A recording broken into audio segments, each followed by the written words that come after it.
What's up, Dual Coast fans? It is live Tuesday morning with our session. We are well spread out throughout the country this morning, actually. So we have Caralyn in the middle and Russ on the West Coast. We are covering the U.S. of A. USA this morning. Caralyn, thank you so much for being here with us. Russ, how you doing over there this morning? Oh, it's a beautiful, dark, black morning right now. The sun has not come up. But I will tell you this, because Dan knows this very well.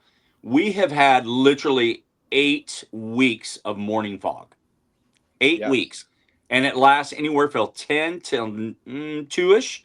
Yesterday was the first day I saw sunrise in quite a while. So we normally have this thing called June gloom, but June gloom has stuck around in July, all of July, and the first half of August. So it was beautiful. So I don't know. I can't tell yet what we're going to see because it's dark. That's a surprise. Caralyn, it's so good to see you. Hi, thank you for having me. Absolutely. It is a pleasure to meet you. We've been talking not for very long, but we connected on LinkedIn and saw your profile, started following you and seeing all what you're about. And I just knew before I even invited you and started talking to you, like, I think this is a great connection. Aw, well, thank you for your kind words. I'm so excited to be here. I guess my trick of making sure my face is everywhere and you can't miss me, it worked. Oh, man. That's awesome. And tell our listeners, where are you from? I live in the Midwest in Michigan. I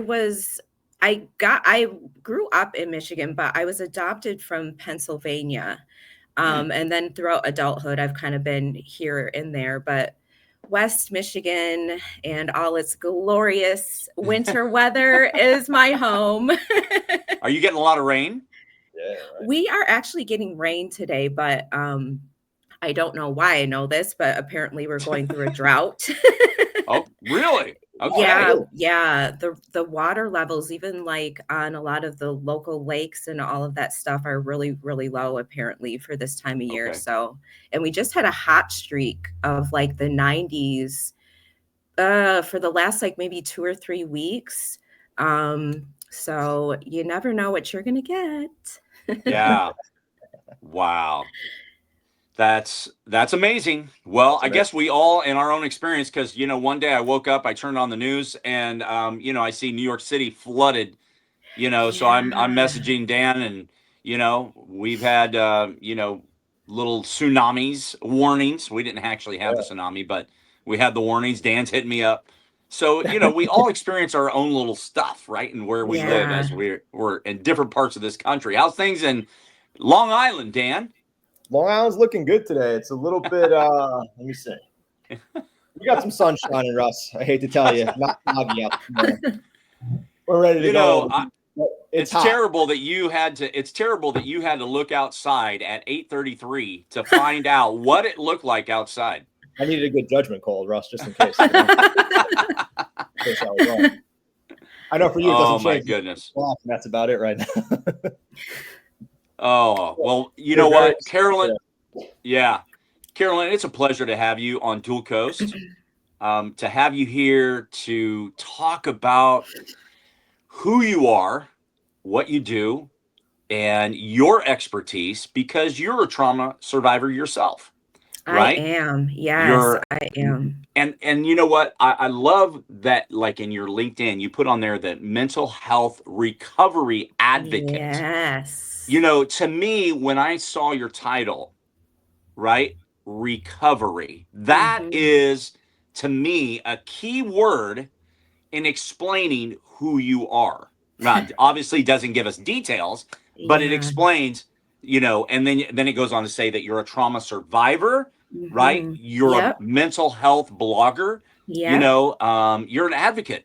So give us a little bit of background on Caralyn Dreyer and tell us a little bit about your story, because I'm sure it's going to impact people, because your story, as we all know, mental health illness is people are becoming more and more aware of it over the last number of years, right? Absolutely. And I gotta believe that COVID played a huge part in the last 5 years of seeing a downward spiral when it comes to mental health and more people, right, dealing with it. So tell us a little bit about Caralyn. Tell us a little bit about your story and where this all began, because we want to hear you. All right. Well, I've shared I'm adopted, so that in and of itself was a challenging thing to navigate. I grew up in a predominantly white community, so it kind of stuck out just a little bit. So that was very, very tough. I experienced bullying. I was called the N-word in elementary school. Um, for the most part, though, like I got along with all the kids and stuff. There wasn't like too much of me like being off on my own. And it's not like I didn't have friends or anything like that. But clearly, I didn't have a lot of friends who maybe could relate to my situation. So that was a little challenging. I have an older sister, two younger brothers. Uh, they, I'm definitely the black sheep, and I'm definitely very different from them as well. They were all in these sports, the honor choirs, all the teachers knew them. And, teachers don't retire very soon. So we all had the same teachers. So I was gotten to be known as, oh, you're so and so's sibling, or you're so and so's older sister. I was never like, I feel like I wasn't really looked at as just my own individual person. But then with that also, I felt like I didn't measure up to my siblings either. They were getting straight A's. I was capable of it, but because I had like self-worth and self-esteem issues, that really affected my motivation. So I was an average student. I wasn't failing or anything like that, but I always just kind of felt like I wasn't really measuring up. So let's see here. We'll fast forward maybe to like middle school time is probably when I noticed something wasn't right, like emotionally. I definitely have dealt with anxiety for my entire life. We all have anxiety in us, so I should be more clear in that it's harder for me to regulate that anxiety than maybe some other people. Then I think because of adolescence and all that stuff, I really noticed like depression and just crying and things of that nature, because it was always challenging to be the obvious different person in class. And I slowly began to question, like, are people being nice to me because they like who I am as a person? Or do they go home and their parents are like, well, she probably has a hard time. She might not have a lot of friends. So I questioned like whether or not people were genuinely accepting me, or was it because their parents basically were telling them you better or you're going to be grounded, things of that nature. So it's sad because that really set the stage for me to just keep growing up questioning whether or not people were being genuine with me and not having like that ability to determine whether someone was being genuine or not. During high school, I developed an eating disorder. Now, certainly, I was never teased because of my weight. I started developing a little bit earlier than the other girls in class. So, my body looked a little bit different. So for me, I was like, oh my gosh, I already have brown skin. I obviously don't look like everybody else. I don't also want to be fat on top of that. And I had no reason to even really worry about that, but it started me on a really, really bad path. It was mostly calorie restriction. It wasn't until I think my senior year was the first time that I actually purged. Now, I was not a binge eater. It was literally, I would eat dinner and feel guilty for eating and think that a dinner, was going to all of a sudden make me fat.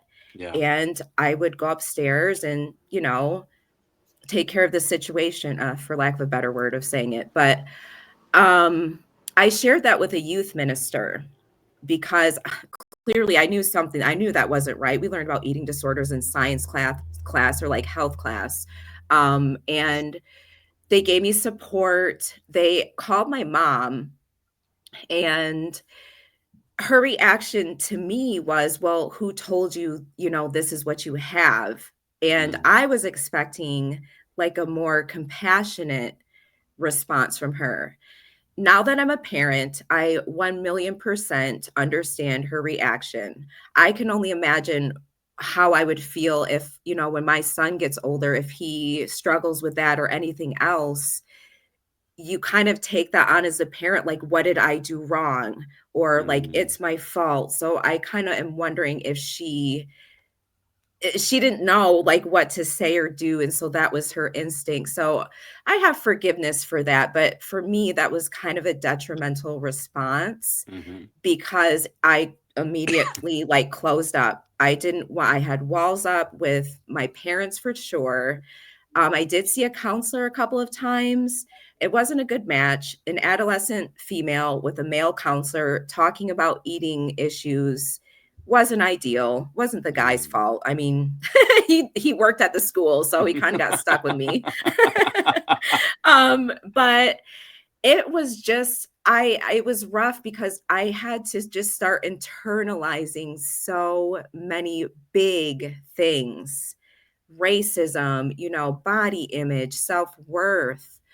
Then you get into college years. So I grew up in a small town. My family was very religious. We lived a somewhat sheltered life. So of course, by the time I get to college, like I am ready to get the heck out of my small town and like go start living. Yeah, and let's I go. Did. Yeah, exactly. Get out. Yeah, absolutely. There was no turning back for me, quite literally. So I get to college. I'm on my own. I never had alcohol or anything in high school. I had never really been to like a party or anything like that. So I was introduced to that scene. I, I I started out strong. I was going to class, doing the things I was supposed to, but then when you go from a small town to a big college campus and you're left kind of to your own devices, you kind of start sleeping in, missing that type of thing. So that towards the end of freshman year, I believe she was my roommate at the time, we decided to go to her hometown for Easter weekend. We were going to go meet back at my parents' house at Easter Sunday for dinner. So we went to her hometown. It was actually on the other side of Michigan. It was not on my college campus. She had a bunch of guy friends that were going to be in town from college. So to kind of fast forward, we decided to stay overnight where she was from because there was some big party. So I called up my dad. I said, we're not coming tonight. We'll see you Sunday after church. He's like, well, are you sure? We think it's best if you blah, blah, blah. Well, again, I'm a college student now. See you later, Dad. We'll see you on Sunday. Like I wasn't trying to listen to anything. Yeah. So yeah. So we get ready. It's a house party. There's drinking involved. So, the party's getting started, whatever. I knew a few people. Oh no, I had a weird echo. Sorry. I knew a few people at the party aside from my roommate. At some point she left to go bring her boyfriend home. We had made plans to spend the night there. It was like a literal house, so there were extra rooms or whatever. So I don't remember if she said I'll be back, but I'm sure I assumed that. So I'm continuing to like drink, party. The night goes on. I'm going to fast forward through some things here for time's sake and just, I don't want to spill so many traumatic details either, but fast forward through the night. I remember saying that I wanted to go lay down. And that happened. The next thing I knew, the next time I remember anything, I woke up in the room where I had went to lay down. I did not have any clothes on. Because I had been drinking, obviously that made it difficult to kind of come to and like figure out what was happening. I really don't remember what prompted me to really like be kind of more conscious and know what was going on. But at some point, I realized somebody was having intercourse with me, and I, like the typical trauma response, I froze, couldn't scream. All I know is like tears just started like streaming down my face because, you know, I don't even really know like what's happening. Next thing I know, I hear someone say, oh, I won't say the expletive, and a light turns on. And there's more than one person in there, and they don't have clothes on. They see that I'm crying, they get freaked out, and next thing I know, like, whomever was in there cleared the room. At some point, somebody came in to check on me. Obviously, I have no clue what happened after these individuals left the room. I don't know the conversation, none of that. This individual checked on me, sat with me. I tried to call my friend. She didn't answer the phone. I really don't remember if I went back to sleep, but eventually it's morning. And she shows up, picks me up. We're going to head to my parents' house. We go stop at a diner. I'm trying to eat breakfast. I obviously couldn't eat. I told her what happened. And her first response to me was, well, I hope you don't think this is my fault. And in hindsight, I find that to be a puzzling response. And look, I don't want to start any conspiracies, but it just was a strange response to me, especially given we were like roommates and friends and everything. There was like no consoling me, nothing. Right. So we proceed to go have Easter dinner with my parents. I didn't cry because I was digging my fingernails into my hand. Because look, I just woke up from a crazy scene, was assaulted, violated, and I'm sitting having Easter dinner with my parents, just going on about school. I know how I made it through that dinner because I was taught that you really don't show emotions. It's a weakness. You're too sensitive.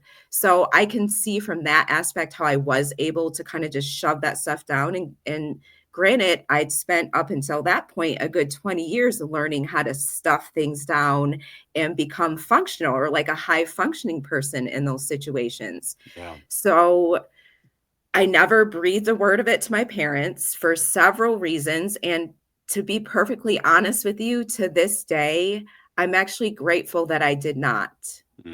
They did not have the emotional capacity to handle news like that.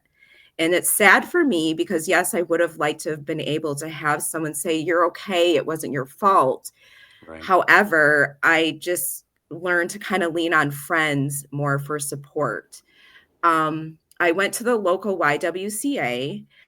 I got a rape kit done. They did find evidence, which was just shattering. Like, that really made it real that, oh my gosh, this really happened to me. I went to one counseling session and that was it, because I just wanted to move on from it. I contemplated reporting it to the police, but these individuals were university football players. We know how those types of situations can play out. I was the typical college girl. I was partying. There was drinking involved. I personally, at this point, I think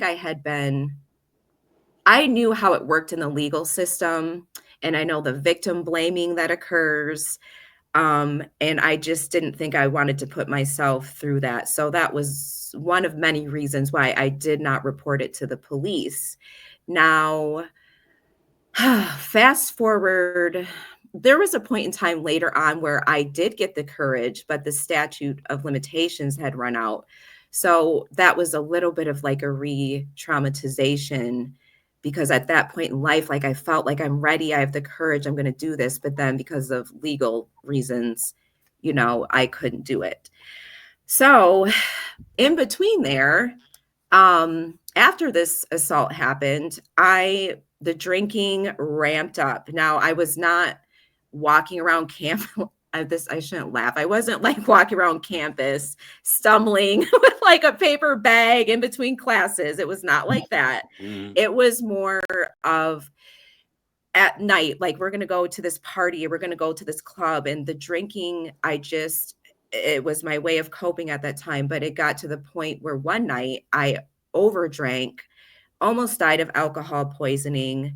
When they rushed me to the hospital, I actually could have died that night because I'm 4'11". In college, I was, I think, like 110 pounds. Obviously, it doesn't take much for someone that size. And weeks after that, I attempted to end my life. There was just so much going on. I had moved out of my parents' house.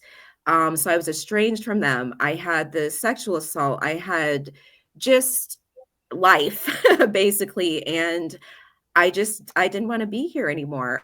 That's really the only solution I saw at that moment was, this is too much for me to bear. There's not enough people around me that I feel like I can talk to this stuff about. I just would rather not be here anymore.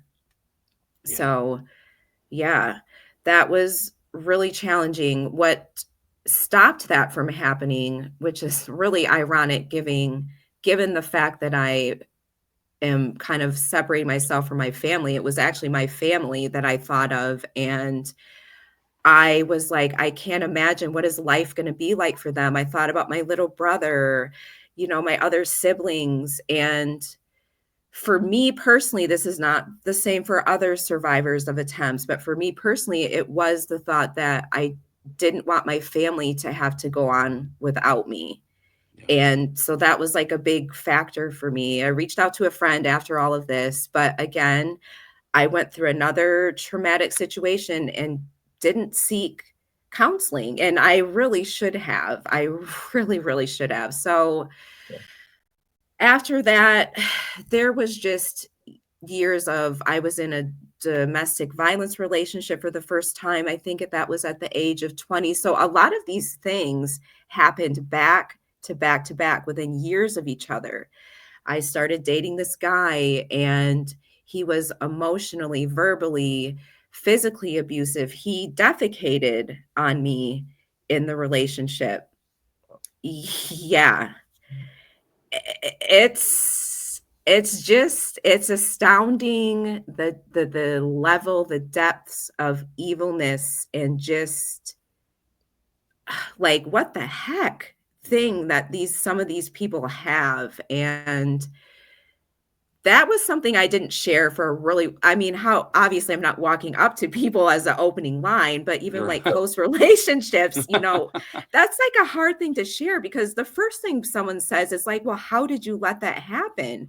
Well, until you're in an extremely abusive relationship, stuff like that can happen. I've learned, I'm 43, I'll be 44 next month. I have learned to never say never. Mm-hmm. I don't wish anyone to be in a situation like that, but you just can't judge stuff like that. I used to be someone who didn't understand domestic violence. I used to be one of those people that would say, why doesn't she just leave? I really did. But when I was in the situation, I get it. It's not that simple for a multitude of reasons. So that guy actually ended up breaking up with me, which is like the ironic thing. It was not the other way around, but back then I wasn't strong enough to really appreciate like what was happening. Yeah. So we broke up. After that, it was just, I was going through college classes. I was working to like take care of myself and support myself. Gosh, there's just so much. So just a bunch of bad dating relationships, the alcohol dependency. I was miraculously able to get, graduate from college and get my undergrad degree in criminal justice. I thought about going into law enforcement for a little bit, mostly because of the stuff that happened to me. But I rethought that because I can only imagine I'm lighting somebody up to pull them over. They're sitting in their car. All of a sudden, here comes this little lady up to their window, like, "Hey, buddy, you're speeding." I was like, "I don't know that that's what I want to do." Because they're probably not going to take me seriously. And granted, they pair you up with a partner and all that stuff, but Yeah. I decided that wasn't the avenue. Years after that, I attempted to work in a juvenile detention center in Florida. I was only there for 5 days. The first day I took a tour, those kids were sizing me up. They probably already had plans for me. During one of the breaks, I'm looking at like the statistics on the bulletin board of how often they have to physically restrain, the kids in there.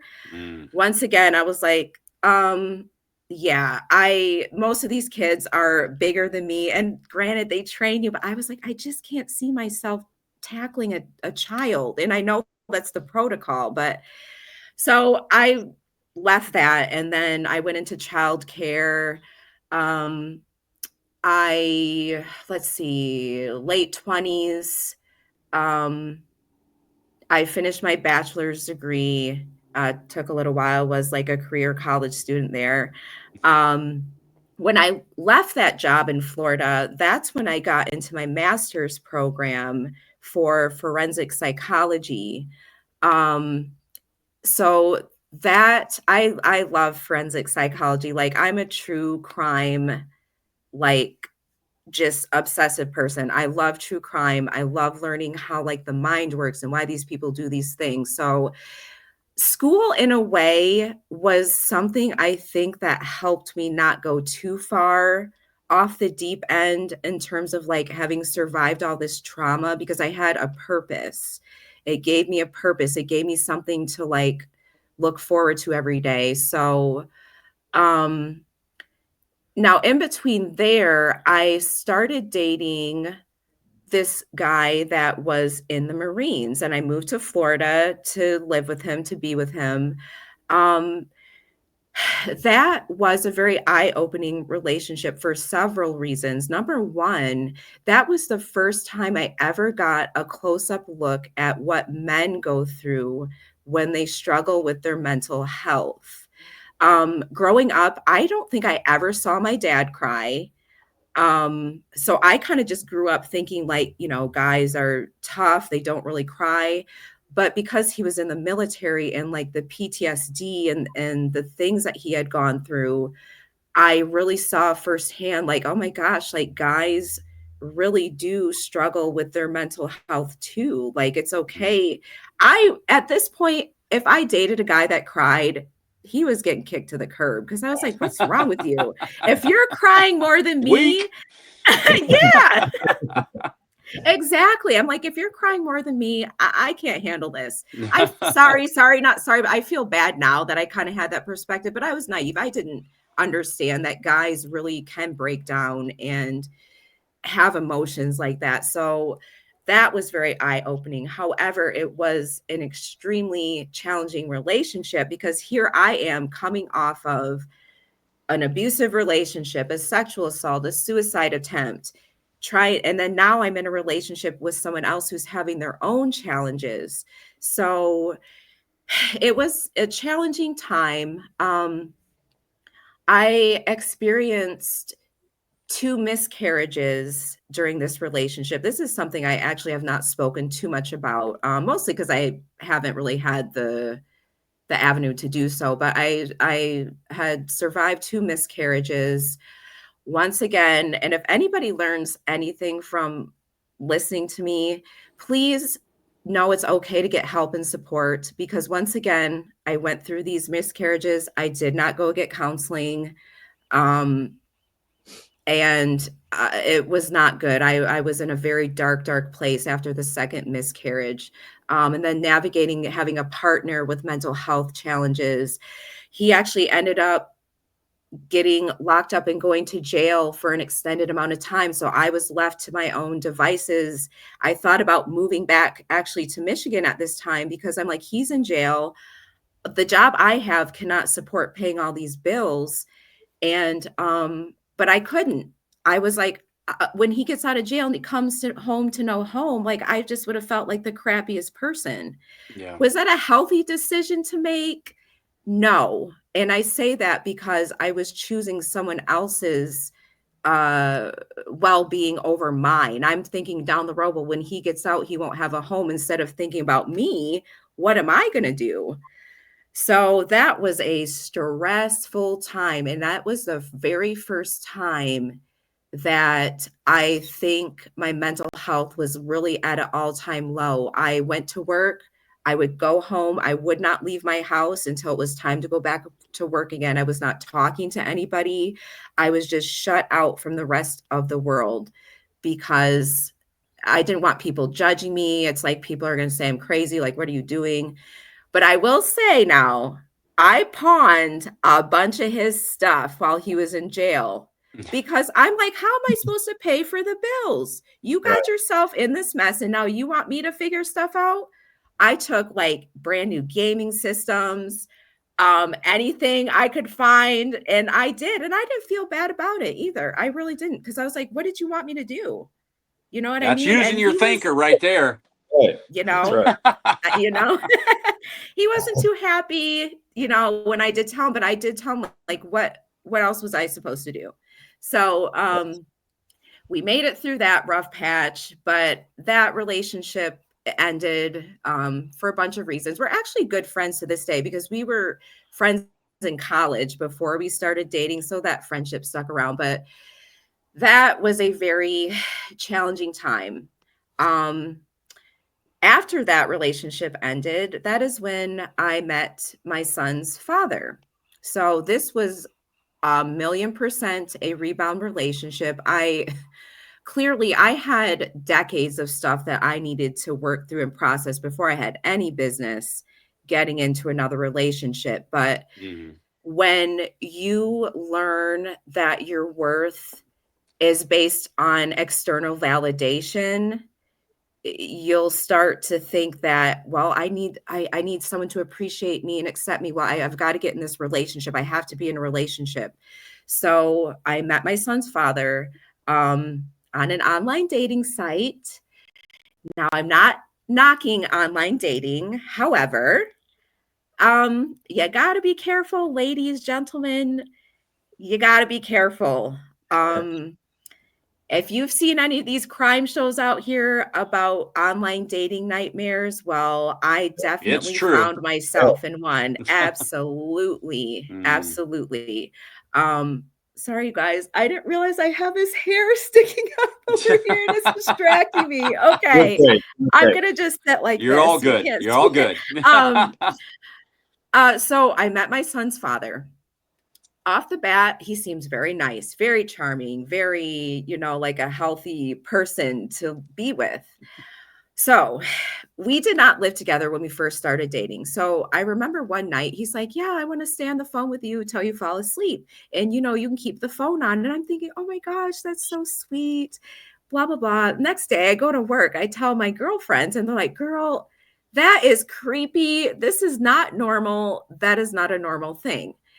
I'm like, whatever, you guys. So I end up moving in with him. Things start off great. We're dating, whatever. I'm trying to kind of think like the first time, like I thought something wasn't right, but I honestly can't remember because I feel like by the time I figured it out, it was not too late, but it was too late. So I end up getting pregnant. Now we did not say, we weren't like working on getting pregnant per se, but it was not like we were trying to stop that because again, with love bombing and all of these types of strategies that some of these guys use, even women use them too, you look at this person as this is going to be my life partner. You really do. You talk about marriage. So I had never had a kid up until this point because of the miscarriages, but I never really did see myself not being married and like having a family. So I get pregnant. I think before this time, I did start noticing that he was very controlling and a little bit possessive. For example, there was a girlfriend and her boyfriend that lived right across from us. I was not allowed to park next to his car. I was not allowed to really like, if I was even just looking at someone just because they were in my line of sight and it was a guy. Why are you looking at them? I remember the banker, who was a man, gave me his business card because I had to do something with my account. When we left, he made me rip it up. He's like, "You're not going to call him." And I'm thinking, like, that guy is probably, he's just giving me his business card because that's what he's supposed to do. Right. So I think at this point, I was so messed up in the head from all these traumas and everything that I really just kind of maybe felt like this is his personality. I have to learn to deal with it. So fast forward to, I think I was about 4 or 5 months pregnant.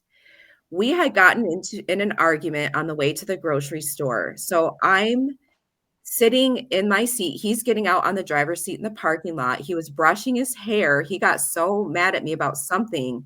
It's one of those brushes that have like wood, like real wood.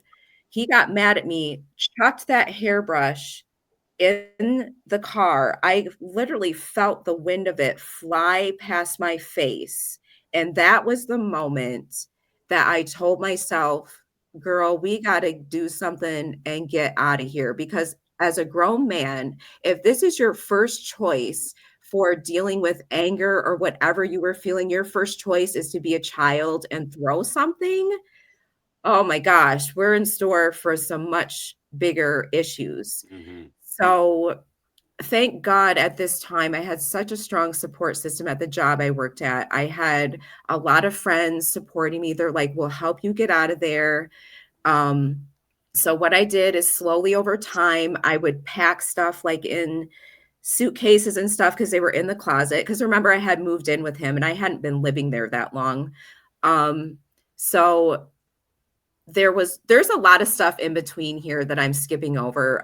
But fast forward to the night that he was gone, his son that lived with us was in the shower. I went downstairs, packed my car, knowing that the next morning when I left for work, I wasn't going to be coming back.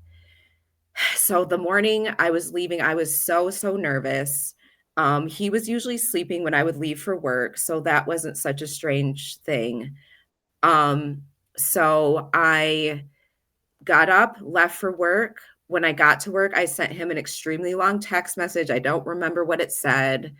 I honestly, because of the lot of trauma and stuff that I've been through, my memory is not always the greatest either.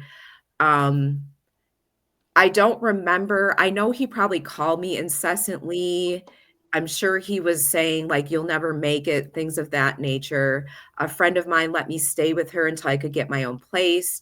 Now, unfortunately, I still was in contact with him because I had not had our son at this time. And my doctor's appointments were 40 minutes away from where I had moved to. So I was a little bit reliant on him to give me rides back and forth. And again, in the back of my mind, I'm thinking, well, I need to try to work this out. I don't want to raise a child as a single parent. So fast forward, my son's born. He didn't even come to when I was delivering the baby. He claimed he couldn't get out of work. It's probably best he wasn't even there. I give birth to my son, and I remember just like going home and sitting down on the floor, like, oh my gosh, what have I gotten myself into? You know, what am I going to do raising this child by myself?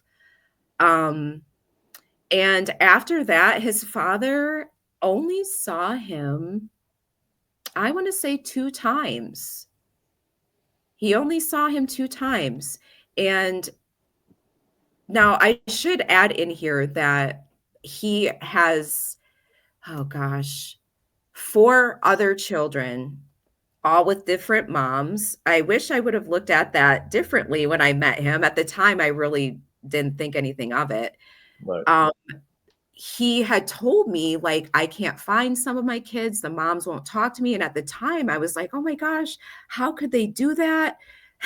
Today, I know exactly why he was not able to find some of his children and their moms, because I'm quite certain they were experiencing the same thing that I had experienced. So there was a lot of stuff that happened between my son's father and I. At some point, I tried to file for child support, and in retaliation, he decided to make false allegations against me, basically saying that I had been inappropriate with his son that lived with us. Looking back, he was setting me up because there's two different things. There was one night where he was like, I have to work late. My son's room is cold or something. He said, can he sleep on the floor in our room? And I'm thinking like, sure, no big deal. That was the number one thing. Then there was another thing. He had some strange phone recording, and all you can hear in the background is like a television and a kid playing. Now, he used to use this recording and try to tell me that it was me cheating on him.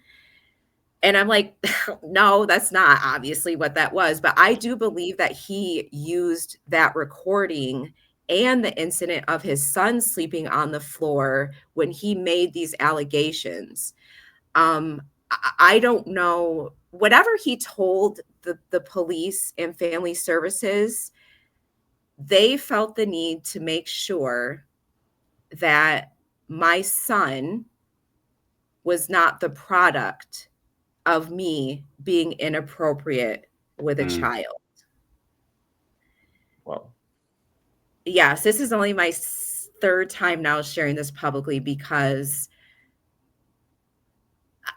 the weight of an allegation like that is something I would never wish on an innocent person, obviously. Mm-hmm. Yeah. I to this day, even for my mental health blog, I don't like to have even like pictures of like kids on there. I know that I didn't do that, but it's like now it's like, are people out there wondering like if I really did that? And I know I shouldn't care about that. And I'm working on that. I'm working on letting these people think what they want. But with this one, it's really difficult. And look, I understand when someone makes an allegation like that, you have to investigate. Absolutely. You have to investigate. So from that side of things, I understand. But if one thing would have been out of place in my home, my son would have been taken from me. And I can tell you, I would have never seen my son again without spending tens of thousands of dollars in legal fees to get him back. Yeah. And so it's been a lot. That's a lot of stuff, you know, that I've been carrying around, but that's why I'm now sharing my story, because I know I'm not the only one out here who has gone through things like this. And shame is a silent killer, just like stress, just like some of these other emotions. Shame, when people get to that point where they don't want to be here anymore, I get it. And granted, it's all for different reasons, but it'll always astounds me, like the lengths that people will go to just be an evil, just terrible person. Oh, well, and then that's right. I almost forgot about my divorce. I literally did. I'm like, oh, that's the end. And I was like, wait a second. I'm missing something. As she's laughing about it. Yeah. You know what? A lot of these things, you gotta, when appropriate, you gotta laugh about some of these things, because yes, absolutely, it's crazy. It's like some kind of Lifetime movie that you can't get out of, like the worst one. So fast forward to like, when did I get married? I think it was like age 39. I met my ex-husband when my son, well, actually I met him while I was pregnant. He worked at the apartment complex that I moved into. He gave me a ride because I was like 9 months pregnant, waddling around with a package. So he gave me a ride on his little cart. He was very friendly. After I had my son, he would always check up on us, say hi. My son developed a relationship with him. And at that time, it was just more of like a friendship thing. Fast forward to, I think when my son is like 2 or 3, we start dating. Once again, things seemed, peachy keen. I'm finally here. I'm married. Life is going to be good.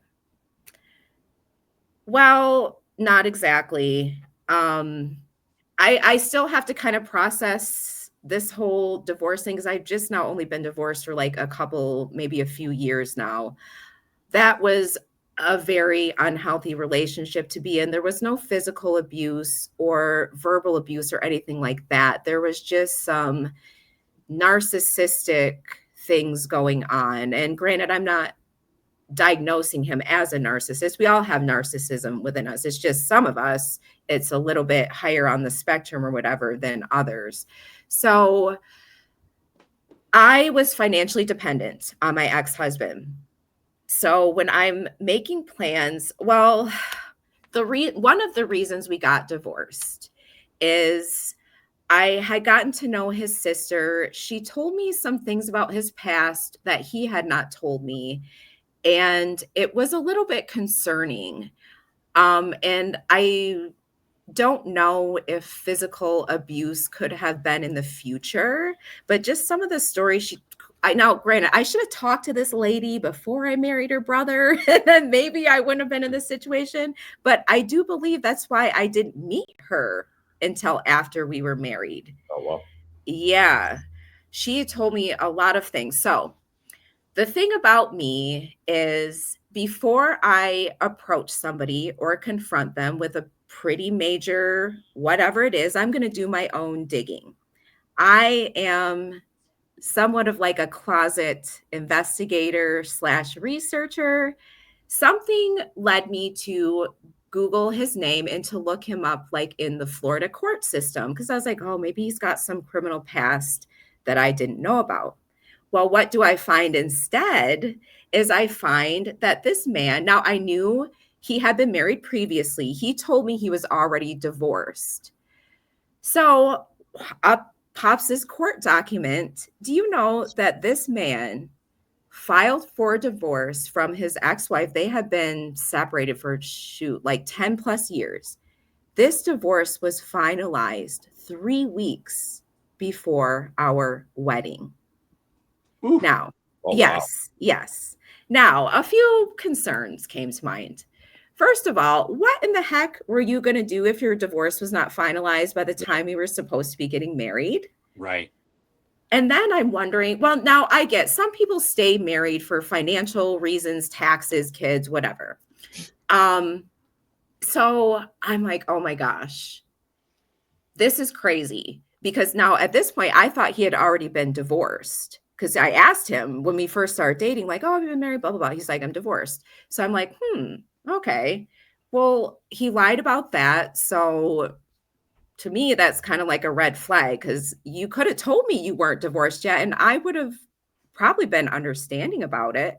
So I start digging into some other things. At the time, he was involved with some really weird, shady business people. I looked up a bunch of stuff on them, and that was a crazy situation. So now, it wasn't just because of this court record. There was an accumulation of other things. And I was like, I confronted him like, so you weren't divorced when you said you were, blah, blah, blah. Then he flipped it on me. Well, why are you looking me up? And blah, blah, blah. And this and that. And so do you know that one of his reasons for why he had not divorced yet was because he forgot? That was, yes. Now, listen to me. This man was 50 years old. Wow. 50 years old. And this is the best answer you can come up with. And I remember shouting at him, are you freaking kidding me? Do you know how asinine that sounds? You forgot to get divorced? We're in much deeper trouble than I thought, if that's the case, right? Oh, man. So it was, I was astounded. I was astounded. So I decide, so at this point we were getting ready to move into another home. I asked for a separate bedroom. I slept in a separate bedroom because at this point he knew I'm like, we're getting separated. But because I was financially dependent, I had to figure this out. So I got a second job on the low without him knowing because I knew he was a sabotager. He was a sabotager. So I knew if he knew I had a second job, he'd come up with some magic bill that I needed to help him pay or whatever. So I saved up enough money. I reached out to a friend in Pennsylvania. He was like, yeah, you can come live with me and my daughter. I knew him for years and years and years. So he was a trustworthy person. For once, I wasn't getting myself into like a tricky situation. I used good judgment this time. So he let us come stay with him. So again, same thing with my son's father. While my ex-husband was at work, I slowly was like packing stuff. Now with baggage fees and stuff like that, I literally could only pack, I think, a huge duffel bag and one big suitcase and one small suitcase. I had to leave photo albums behind because they're heavy. I couldn't have them in my luggage. I had to leave my son's whole life behind, basically. Um, so he left for work. I wrote him a note. I said, please do not contact me. I will be in contact when the divorce proceedings start.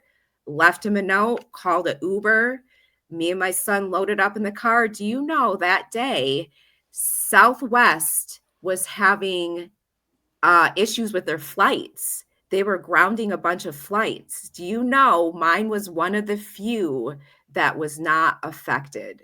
If I would have missed that flight, I really don't know what I would have done. I really don't even know. If I would have had to have gone back to the house, I probably would still be there.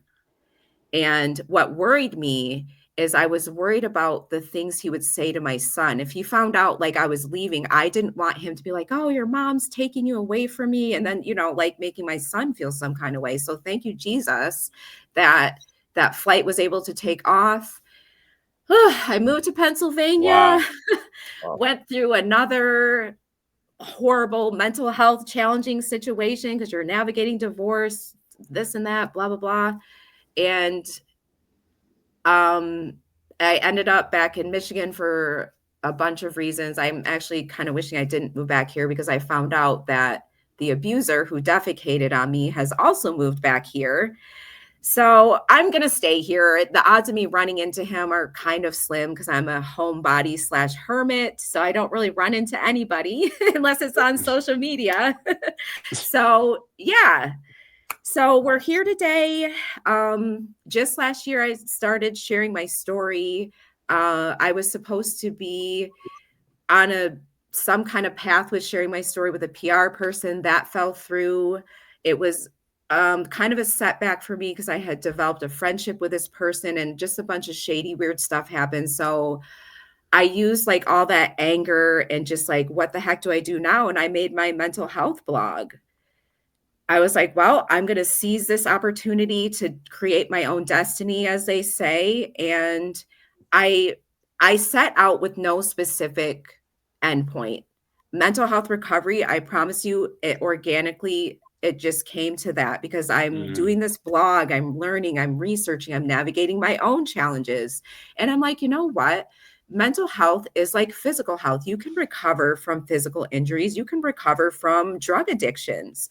Why can we not recover from mental illness and mental health challenges? Well, we can. And absolutely, that's kind of where we are today. And that's that. In a nutshell. Wow. In a nutshell. That was very, very powerful story. Very powerful story. We're probably going to story, informative. Yeah. We're probably going to get close to wrapping it up here a little bit, Caralyn. But I just want you to end with this real quick. Where can somebody who is struggling with mental health or looking to seek advice, what's the best thing you could tell them in just a couple of lines? How can they seek help, or where should they seek out advice? I would say, do you know what? A very good, easy place to start is with your primary healthcare physician. Seriously. Okay. I know mine does mental health screenings like every so often when I do appointments, but that's really the best way to go. They're there to help you with your physical health, but they can also refer you. And then honestly, reach out to your friends. You would be surprised how many of your friends might actually be in therapy themselves and they just don't talk about it because of stigmas and all that stuff. But reach out to a trusted friend and, you know, they can kind of set you on the right path. But do your research. Just because someone says this is the right method for them, that doesn't mean it has to be or will be the right method for you. So, yeah, sure. That's beautiful. That was Caralyn, thank you. Powerful story. Yeah, very powerful. Amazing story. what you have overcome. Yes. And I encourage you to continue to share your story because it's impactful. It's going to help change lives, one life at a time. Because there are a lot of things in this hour that you have stated that is beneficial for somebody. Even going back early on, you talked about bullying. So, you know, it's one of those things. I went to high school and I was in a small Christian school and there were 198 white students and 2 black males. I didn't even know, like, bullying. Okay. When I looked at them, I could, you know, yes, they had darker skin, but they were my best buddies, you know, and one of them, one graduated a year earlier. The other one was in my class. I just saw him in our 40-year reunion just recently. And it's like, he's one of us. Like, there was never a thought about thinking something different of this individual because he had darker skin. You know, and to me, like, bullying is just, it's unbelievable. And there's a lot of things. It's not just about race. There's a lot of things, you know, but my encouragement, my advice to you is to continue to share your story because you are. And a lot of people don't share their story. They have things that are in them that they have gone through that they need to share. They need to open up. They need to help other people. And I just encourage you with your story that you shared on this podcast is powerful. It's impactful. And there's so many nuggets in there. So continue to share your story. I will. I definitely will. And thank you for being an overcomer. And thank you for being an advocate. Oh, you're welcome. Thank you for allowing me to highlight those things. And I really appreciate this opportunity. Yes. Absolutely. And Dan, where can people find? And also, Caralyn, where can people find you? Where can people find you? Everywhere, literally. I promise you, Twitter, Blue Sky, Instagram, Facebook, LinkedIn, TikTok, Clapper. Does it all. Threads, everywhere. You can find me, whether you want to or not. That's awesome. Russ, thank you for being on here today. Perfect. Caralyn, hey, wellness is not about perfection. It's about progress, people. Absolutely. You know, it's every day 1% better. Let's go. Yeah, absolutely. Let's go. Thank you so much for listening, guys. Check us out on Apple Podcasts, Spotify, Amazon Music, Facebook, LinkedIn, TikTok, pretty much everywhere Caralyn is too. We'll see you guys next week. Thank you so much for listening. Bye, guys. Bye. Thanks, Caralyn. Thank you.